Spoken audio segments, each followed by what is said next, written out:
Good morning. I'm going to reach inside my robes, but don't be overly disturbed.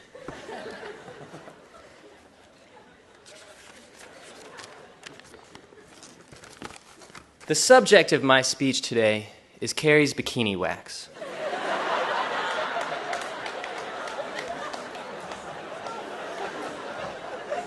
Our speeches actually go very well together, and I'm just learning that we have this connection.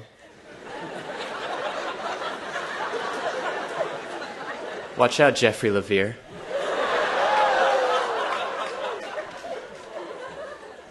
I should stop this.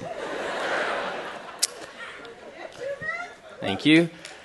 I, too, would be remiss if I were up here today, and I would also not have a plane ticket home if I did not wish all of the mothers here a happy Mother's Day.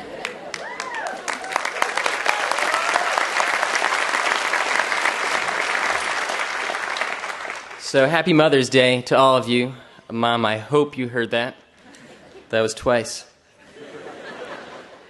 Yesterday, Andre gave a great speech that is more than worthy of recognition here.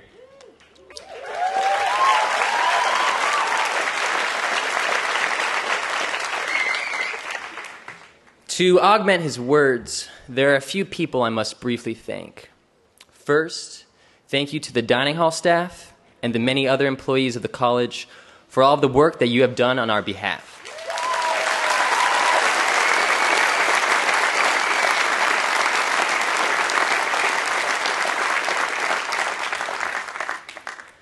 I must also thank all of our professors for their hard work and for putting up with us. I have the honor today of sitting next to Professor Samuel Yamashita of the History Department.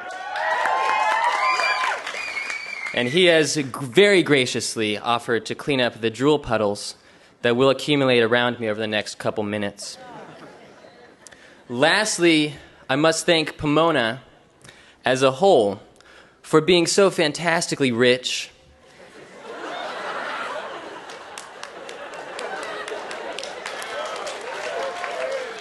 and allowing students like me to receive an outstanding education without having to pay off many student loans. It is truly a blessing in such difficult economic times.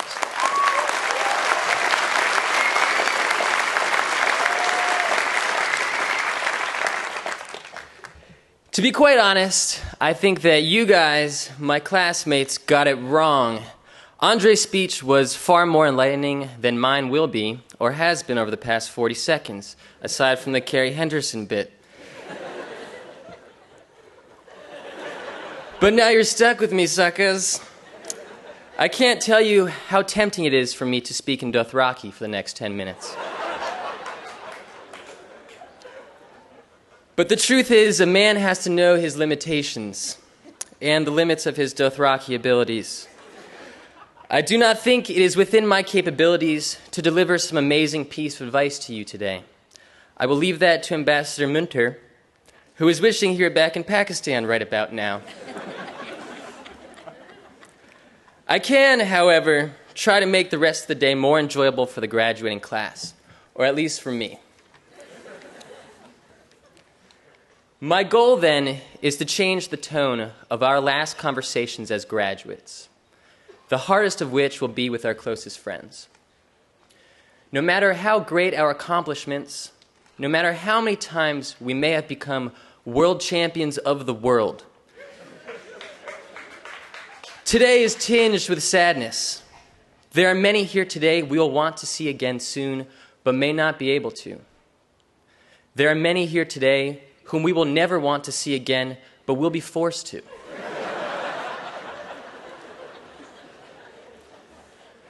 I, for one, will miss some people here more than I can express in these few minutes on stage. Last conversations, sometimes in common parlance referred to as goodbyes, are strange. What do you say to a hi buddy from your freshman seminar whom you have not actually spoken to since the first day of school? Do you go with a lengthier version of have a nice day? For instance, have a good couple years. I really hope you enjoy the rest of your life. See you in a long time. Or is it a confession of sorts? Jenny Hebine, you have very long toenails. Jesse Spafford, your white shorts bother me. Megan Forey, you smell like cat food. That one is true. The bottom line is that the send-offs to these types of relationships are awkward, and I might add, worth playing around with. I think my go-to today will be, I hope to see you modeling Under Armour on a billboard in Pakistan sometime soon. Those are the end of my references to Pakistan. Unless I start improving, which I shouldn't. But that awkwardness and uncertainty is not something you have to worry about with your closest friends. Those relationships, like pretty much everything else, do not end today. Many of us here are guilty of constructing a terrible, fear-inspiring deadline that supposedly arrives in T-minus 2 hours, I will say. But what is going to change about me? Will I suddenly fall out of love with Julia Roberts? Will I begin to hate sleeping and eating? Will I secretly start wishing that Voldemort had lived and Harry had died? I told you Carrie and I are connected. I don't think so.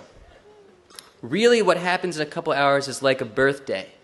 Little is going to change, and you will still be the same people. So I'm going to start seeing today as a giant collective birthday for all of us soon-to-be graduates. Happy birthday, everybody. I do not mean to belittle the accomplishment of graduating. This is one of our greatest and most important successes in life. Nor do I mean to imply that we have stopped growing, that we have reached a point where we can and will no longer change as people. I am simply saying that at this point in our lives, we should be confident enough in who we are to know that our morals will not waver come tomorrow, and neither will the support from those closest to us. The fact is that we are ready to leave. Yes, we are to varying extents thoroughly educated in the liberal arts, especially the very liberal ones many of us apparently practiced in San Diego. We know how to think, or as David Foster Wallace once said in a similar position, we know what to think about. But the reality is that we can't stay here any longer. Our time is up. Do you want to keep waiting in omelet lines forever? Do you want to receive another invite to a Madhav on the beach party?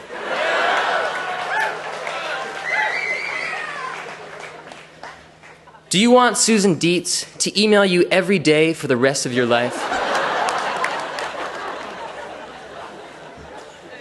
For those of you in the crowd doing what I would do and saying, yes, yes, I want all of those things, please. I want the Pub Lifetime Achievement Award. I want to receive an email from Susan Dietz as I lie on my deathbed. I counter with this. This is not the place for you to leave an impact. This is not the place for you to change the world. This is Claremont.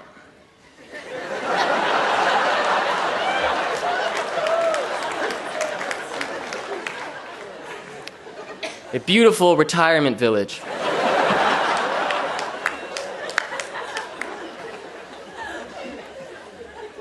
And there is a lot more outside of it.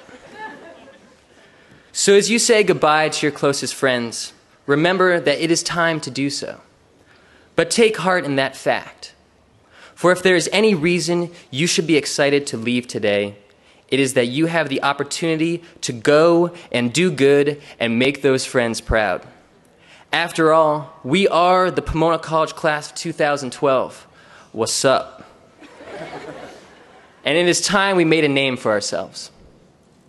Thus, I congratulate you today, fellow seniors, not simply on what you have accomplished, but on witnessing the last complete gathering of an amazing group of people who are about to leave a lasting mark on the world. Let's make it happen. Thank you.